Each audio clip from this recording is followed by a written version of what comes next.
Hi, I'm Liz from D'Addario, and I'm here with Hannah van der Swaagh, teacher and violist, and we are here today to talk about the bridge and how to keep it straight, how to check on it. So let's start from the top. Absolutely. So the bridge is this narrow piece of wood here that supports the strings, and it's held up by the tension of the strings. And the strings, when the vibrations are created through plucking or bowing across the strings, those vibrations are then actually transmitted through the bridge into the body of the violin and create the sound that we hear. So the bridge is really important, but it's also very delicate. And so we want to learn how to make sure that it's straight and that we're taking good care of it.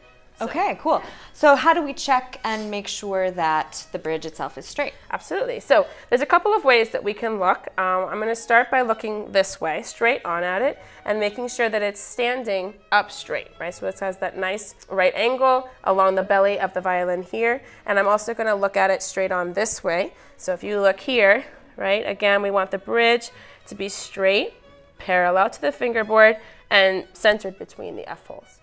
Okay, and then we also want to check and make sure that the feet of the bridge are flat against the belly of the violin. And you'll notice that over time, because the bridge and the violin are made out of wood, and the moisture in the air and that daily exposure, it can expand and contract. And so we want to make sure that it's not leaning over too much. And that's what we're checking for, because the bridge, it can end up leaning over so much that it could actually fall over. Oh, good. So if you notice that it's leaning over that much, it's really best to bring it straight to a luthier and have them look at it for you.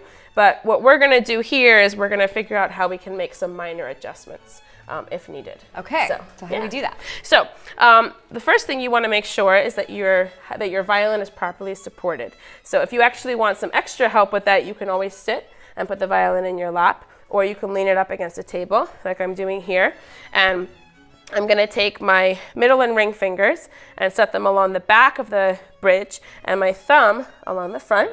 And then I'm going to use my index fingers to help move just the top part of the bridge. And we're looking for very small motions, and we're just going to bend it back in the direction that it's been tilting in. So again, very small motions, and as I go, I'm going to stop and check to make sure that I am going in the right direction, that I'm straightening out the bridge. You might notice that the bridge is not moving very well. It might be a little bit tight. And one thing you can do for that is you can loosen a couple of the strings, and that'll relieve some of the tension. You do want to make sure that you don't loosen all of them at once, because that could actually cause the bridge to fall over. Okay. So small motions, careful motions. So yeah. Okay. So you just make those small adjustments until you notice it's back in the right place. Exactly. Yeah. Very cool. All right. Yeah. Do you have any other additional tips and tricks for us? Just to remember that, again, it's those, like you said, it's those small motions, making sure that the violin really stays secure.